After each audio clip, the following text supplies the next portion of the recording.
Poirier beat Conor McGregor quite easily. Yeah, I know, crazy, right? I mean, I wouldn't say easily. I wouldn't say he beat him easily. Like, McGregor had his moments, and there were a few times in that fight where he got his punch, right? I mean, he landed that left straight, he walked him up against the fence, lined him up, landed it pretty clean. This time Poirier's chin held up, and it was competitive for sure. I definitely thought that there were some scary moments there for Poirier. Like, my heart was going for Poirier, I'll be honest with you. Which is why it was so crazy. We were sitting around in the gym watching it. So we were at Stronghold when it happened, and we were sitting all around a computer that I had at the gym, and we were just watching this fight. Everybody was just like nobody wanted to breathe. It was so crazy. And then, like, Conor started landing those calf kicks, which were just brutal. And, it was funny because you could see that he was landing them, but weren't really sure how much damage they were doing until there was one. If you go back and you watch the video, the one right before the finishing sequence, Poirier kicked him in the calf one time, and then you see his leg go a little bit. Yeah. And then I was like, oh shit. And then he got him backed up against the wall, hit him, stunned him. And then, like, the combination of him being stunned and him losing his footing, dropped him, and then he clipped him on the chin with a left hook or something right on his way down, and it just boom. Collapsed, and just like that, Conor's down again. Done. It was, easy is not the right word for it. Obviously, it wasn't a complete landslide, unlike another fight we're going to talk about shortly. But I just think Poirier looked better for like the majority of the fight, let's say, if not the whole. Well, they just clearly had a good game plan, right? Obviously kicking the leg was part of the game plan. And if anybody listened to the last podcast, I was going on and on about Conor keeping his lead toe turned in and using his Taekwondo kicks from the Western boxing stance where you have your lead toe pointed in, which allows you to do spin kicks and allows you to generate a lot of power on your rear cross and all the things that Conor does so well. But he didn't really bring out the kicking game very much. He leaned very heavily on his boxing, which is what allowed Dustin Poirier to kick the lead leg. In order for me to step in and punch you, my weight has to be on my front leg, right? Because if I'm stepping forward, the weight is just naturally going to be on the front leg, which is when Poirier would time those low kicks and those calf kicks. So when Conor in the first fight would throw like the wheel kicks and he would throw the hook kicks and the spinning back kicks, all of those kicks are longer range than his strikes, than his punches rather, right? So I feel like it kept Poirier a little bit further at bay, and then it's harder to kick the leg because he's got those crazy wheel kicks and round kicks and front kicks and spinning back kicks coming in.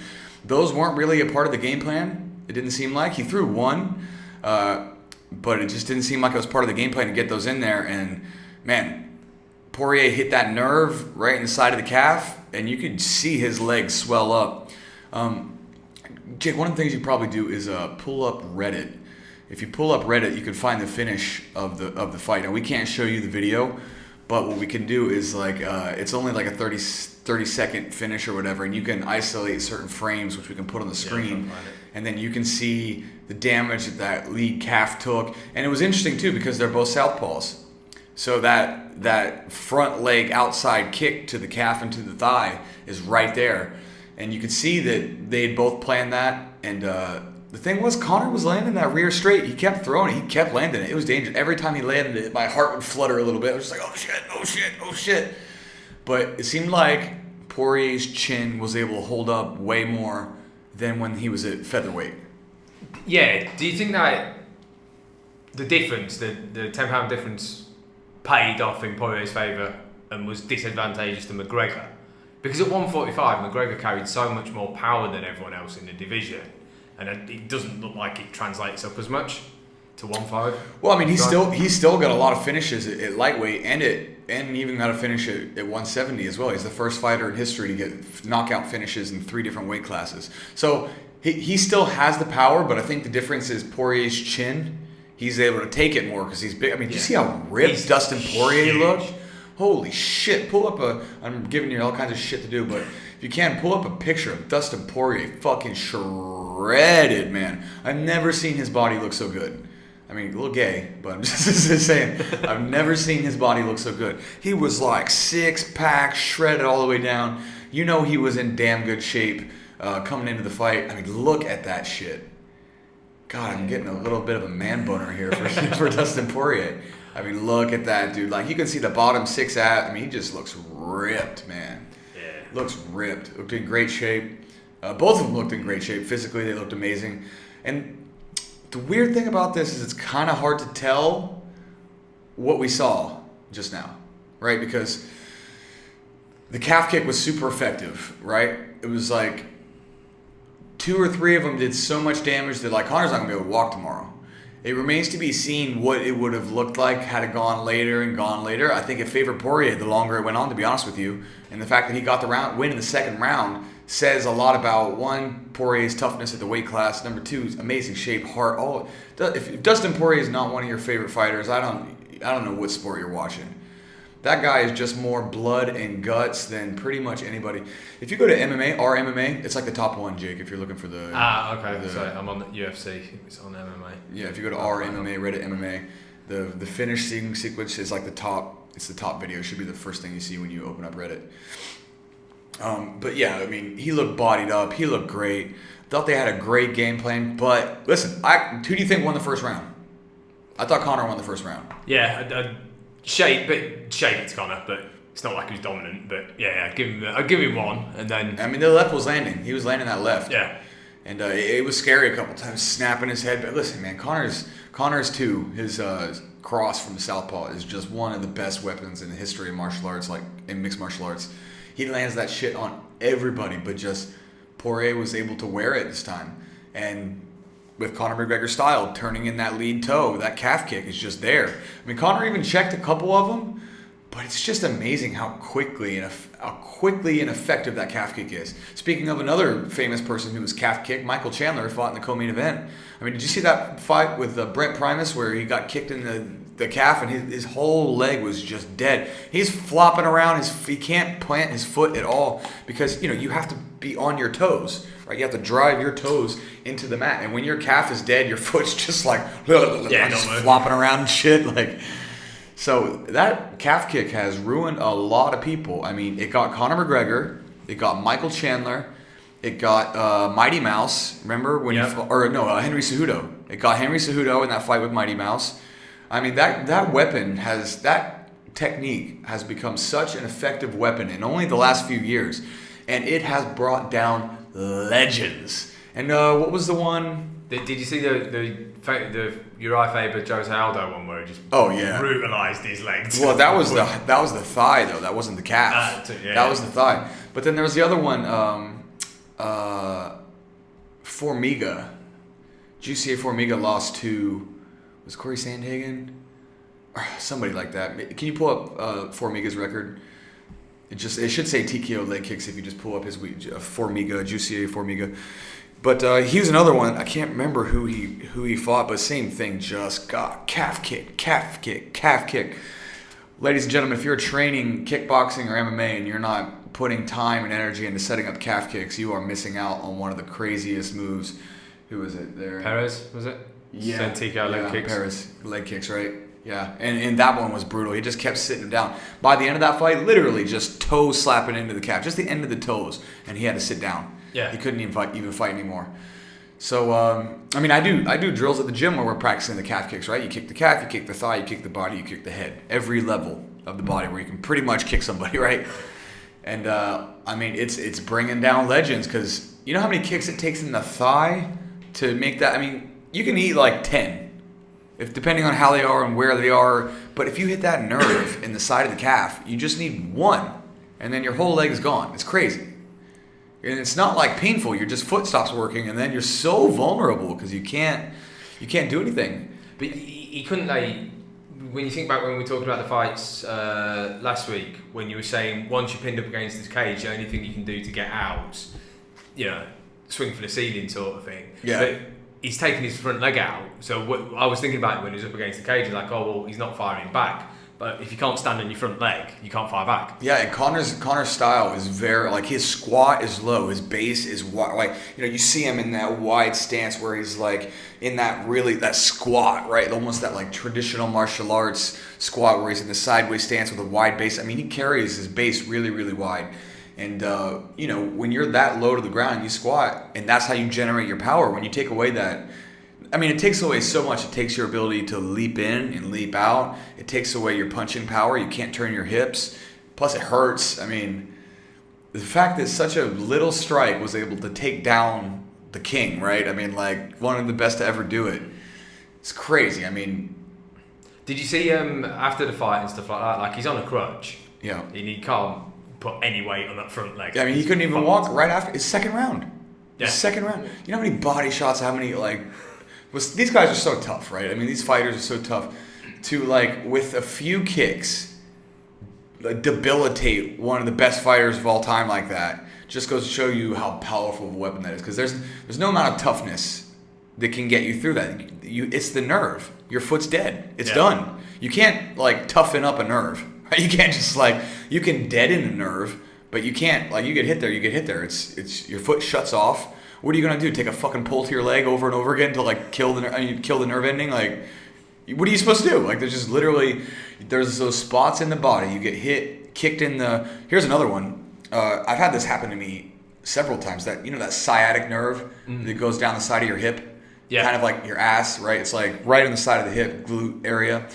If you get kicked there, the sciatic nerve there, you get kicked in the calf, you get hit in the liver, you get hit in the solar plexus. I mean, there's no training you can do to toughen your body up to those critical hit spots, right? Where it's just no amount of toughness is going to prevent you from dropping when you get hit there. Yeah. Because the body just shuts down. There's nothing you can do. You can protect those areas, and that's about it. But if you do get hit there, it's just done. From a coach's point of view, what are you saying then? If your fighter's front leg's getting beaten up like that, like, what's the advice? Change your stance. I mean, that would be the first thing to do. Make sure that you check, but I mean, easier said than done. Yeah. Right? Easier said than go check the kick. Yeah, no shit. But it doesn't mean if the timing's off, if the stepping is off, and you know, realistically, if you had told me going in, what odds do you like better? Conor headhunting and landing the cross, or Poirier winning with leg kicks?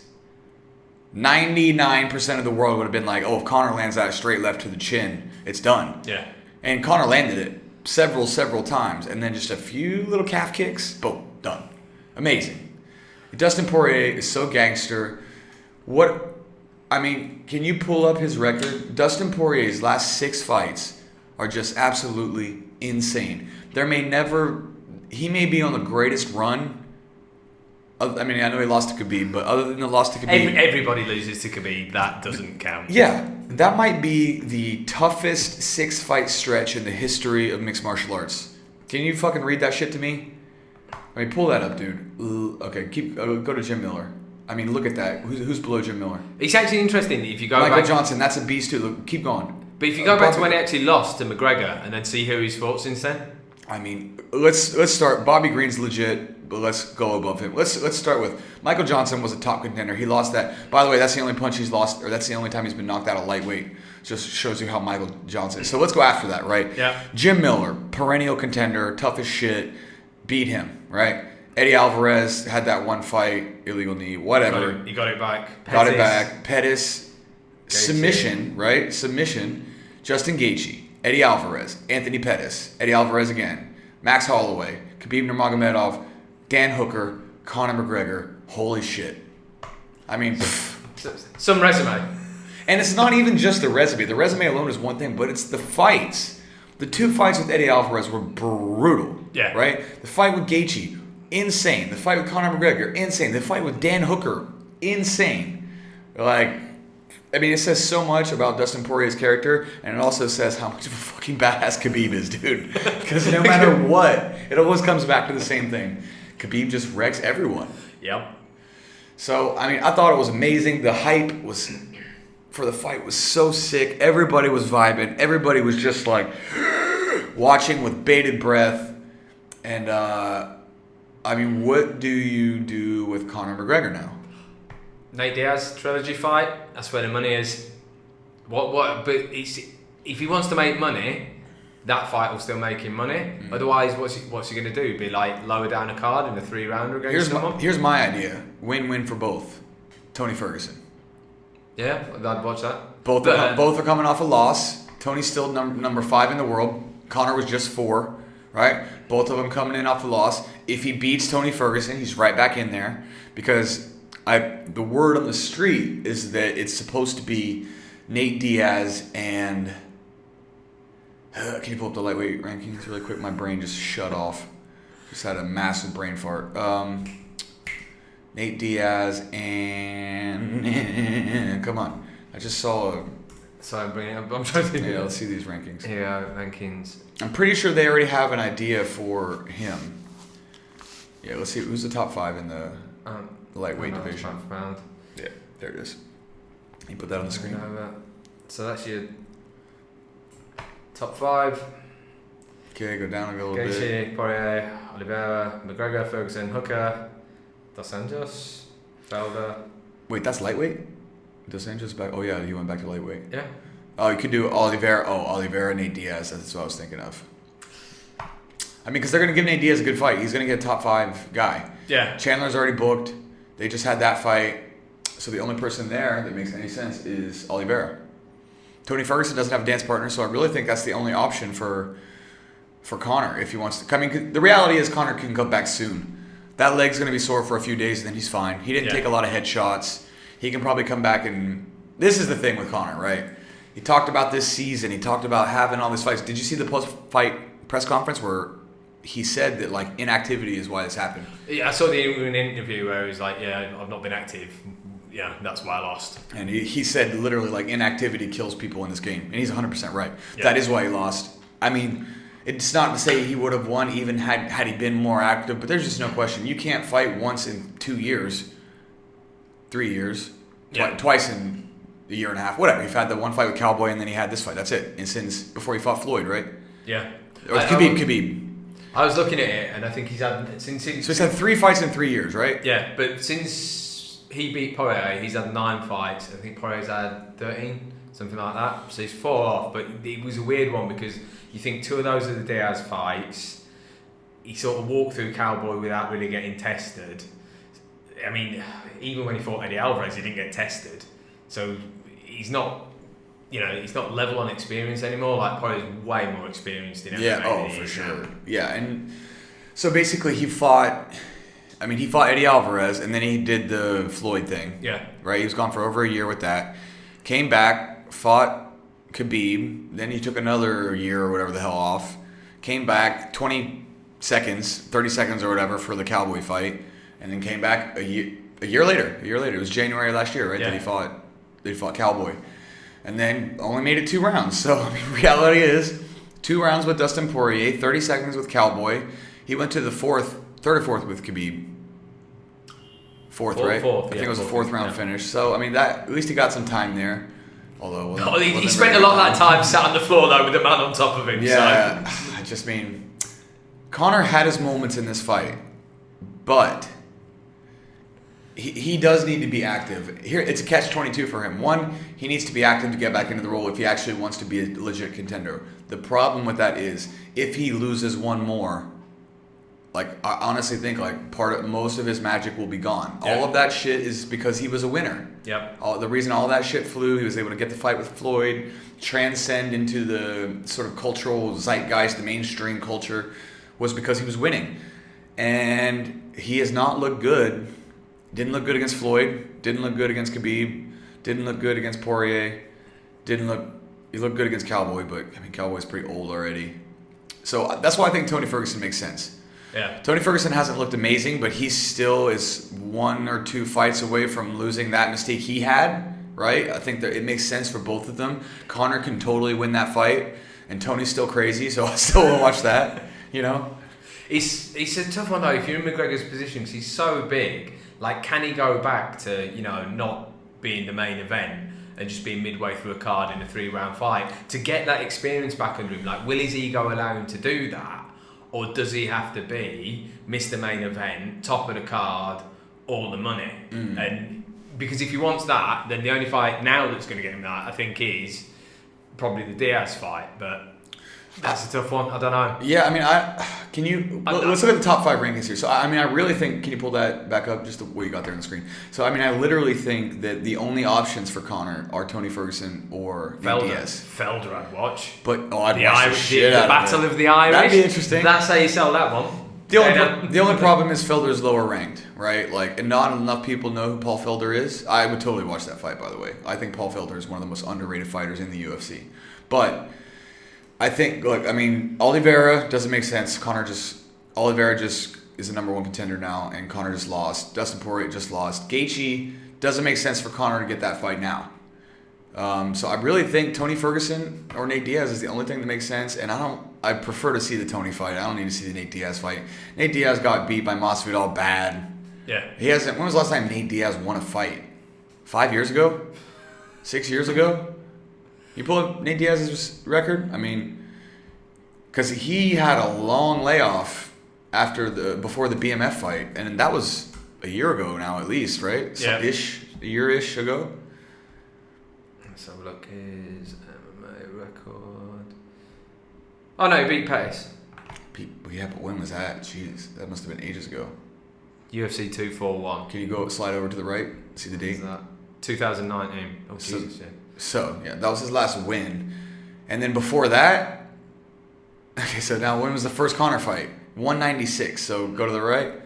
2016. So other than that fight with Anthony Pettis, he has not won a fight since 2016. Tough to give him Conor McGregor. I mean, other than the fact that he's got the star power, right? Yeah. But it's like, I just don't. I mean, if Conor McGregor beats Nate Diaz, does that get him a title shot? I hardly think so. No. So if Conor wants to get back there, he needs a top 5 guy now. I think Tony Ferguson's the move. It's the only thing that makes sense. They could go Charles Oliveira, but I honestly think Charles Oliveira fuck Conor McGregor up. Yeah. It's a bad fight for him. He needs to be clever in the fight he takes. Because he can't, like you say, he cannot lose again. Then he's done. I mean, it was just surreal watching him collapse like that. Poirier hit him with that punch. Like, I was just like I remember, there's like 15 people around us. People were like, no, he's fine. I'm like, he's going down. He's going down. They're like, no, he's fine. I'm like, he's going down. And then, he just gets swarmed, and then he can't walk. And at first I thought it was because he just got concussed and he was still out of it, but he just couldn't put weight on the leg. Yeah. He was still there. Yeah. He was still cleary-eyed. He was still there, but it was just crazy watching him fall like that because second round TKO, I mean, nobody thought that. And I was torn on this, right? I said this in the last podcast. I wanted Poirier to win against Conor, but I think the Conor-Khabib rematch is more interesting. So I was torn between who I wanted to win that matchup and then what future matchup I wanted to see. But after that, Poirier has to fight for the title, whether it's the interim, which I hope it's not. I mean, Jesus, just don't make it interim title. If Khabib's done, just let him be done. Make it the undisputed title. And then in 3 years, if Khabib wants to come back, he fights for the title no matter what. Yeah, straight back in. Yeah. I mean, just strip him. It's fine. He's still the lineal champion, right, until they beat him. Don't give Poirier another interim title fight. If he wins his next fight, he should be the legitimate champion, not interim again. Yeah. Tony Ferguson was the interim champ, and then Poirier was the interim champ, and then you're going to do another interim champ that Poirier's going to win and fight for again? With the actual champ as well saying he's not coming back. He's not changed his stance. Did you see the clip? There was a clip of him. Even if he did, do you really want to see Poirier Khabib right now again? I mean, I would watch it, but I mean, are people really that pumped up for it? I don't know. I think we know how it goes. Yeah. And Khabib's, I think, younger than Poirier. He can retire. He can come back in 1, 2, 3. Plus, his style translates well into older age, right? He's not getting brain damage. He can come back at 35 to 36 and still give it a good run. He's not going to forget how to wrestle, let's face it. Yeah, exactly. And he's not going to quit working hard and start boozing and fucking doing coke and banging hookers and shit. He's not, you know what I mean? It's Khabib. He's going to keep his shit together. He's going to stay healthy. And if he wants to, if he's done, he's done. Nobody wants to see him fight Poirier again. And I don't want to see Poirier fight for an interim title again. So I just think let him go. If he can come back whenever he wants and whenever he wants to, he deserves to fight for the title no matter who's there, I think. So Yeah.